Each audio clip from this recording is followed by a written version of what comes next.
Hey everybody, Jeffrey here. I recorded an entire coaching session with this headphone muted, and when it's muted, it goes and I am very sorry that I forgot to turn that off. I tried to edit it down a little bit to make it sound a little less awful. Bear with me. Most of my other content shouldn't have this in it, but this one does. I apologize. My student does a really good job of talking, and we have a really good conversation about roaming, resetting, and what to do on the map, especially as a weaker early game champion like Sona. Please watch the video, and I apologize for the sounds. Then your Ashe dies because she flashed too far and dies to the Ignite. I mean, this is arguably really good for you guys. So, we did the mental math, we checked everything and did some adjustments here. They have 4 melees and 5 casters. You guys have 3 melees and 4 casters. So who's going to win this fight? Their team. Yeah, 100%. Their minions are going to push. Okay, this wave is pushing. You don't have to do anything. Right. That last hit's fine. I'm actually okay with you grabbing 1 or 2. Here, if I'm you, I'm going to say that I would have recalled by now. So what do you think? Why do you think I'm saying that? What would that do for you? It allowed the minions to slow push in towards us so that Ashe can catch it. Yeah. And the minions will have a little bit more health from me not hitting the minions. That's true. But what else does resetting do for you? Allows me to purchase items. And then obviously when you're in the fountain, what happens? I can regenerate my mana. Right, exactly. So what that stuff actually unlocks is a what's it called? It's a return. Whenever you go back to base, the earlier that you can efficiently get back to fountain, spend your gold, and get back on the map, that's called tempo.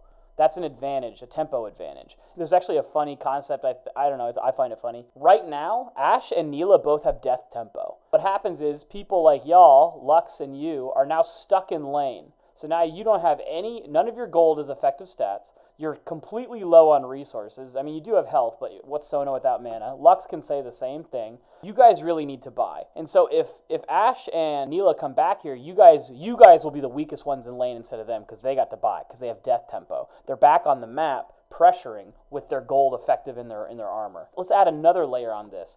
This wave is pushing and the next wave is a cannon minion. Cannon minion health bars are so thick that you can pretty much get an entire base off because of this. This health bar is equal to like all of these. So this is deceiving because it looks the same, but it's not. Cannons take forever to kill early game. Since the wave was already shoving to you and the next minion wave was a cannon wave, you should have been back by now and you could have been back on the map ready to pressure with your gold and your actual items and not just in your pocket. It takes about 30 seconds to get back to lane, by the way. Let's go back to when Ashe died. Okay, Ashe dies. Let's say you kill these 2 range minions. Then you walk right here, off screen, and back. So you'd probably be at about 5-7 backing or something like that. Probably wouldn't take you more than 3-4 seconds to get over there and press B. So that means at 5:40, you'd be back in lane. So let's skip ahead. Okay, you'd be back in lane with Ashe right now.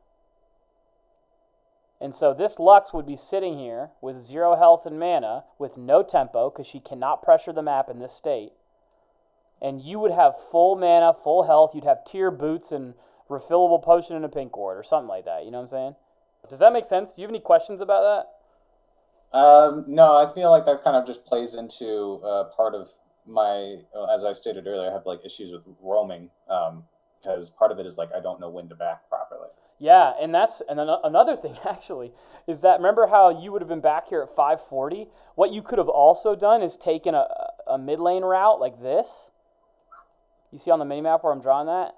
You can go this way and then check, and if Kayn shows up here, you can help out the Annie and then go back bottom, and that's really efficient because you're just going whoop, and you just do a little detour in mid lane and then go bottom. That allows you to impact the map on a roam. And you know what's funny about that is if I play this forwards, what ends up happening to the Annie is Kayn ganks her from bottom, and you would have been there exactly on this timer had you gone middle from that reset. 5:46, Kayn ganks bottom from middle, and you don't have to turn the gank, you don't have to flip the gank and kill someone, but this Annie wouldn't die. And if you're talking about the greater picture of everything, if Kayn is ganking and you counter his gank, nothing happens.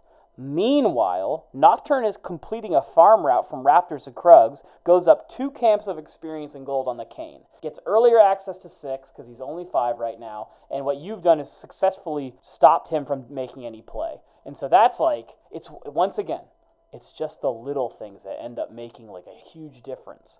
If you've been liking these videos, please consider joining the Discord. There's always someone in there talking about League. Hey, Winston. There's always someone in there talking about League, including myself. Feel free to send me a personal message if you want to, and I'll see you in the next one.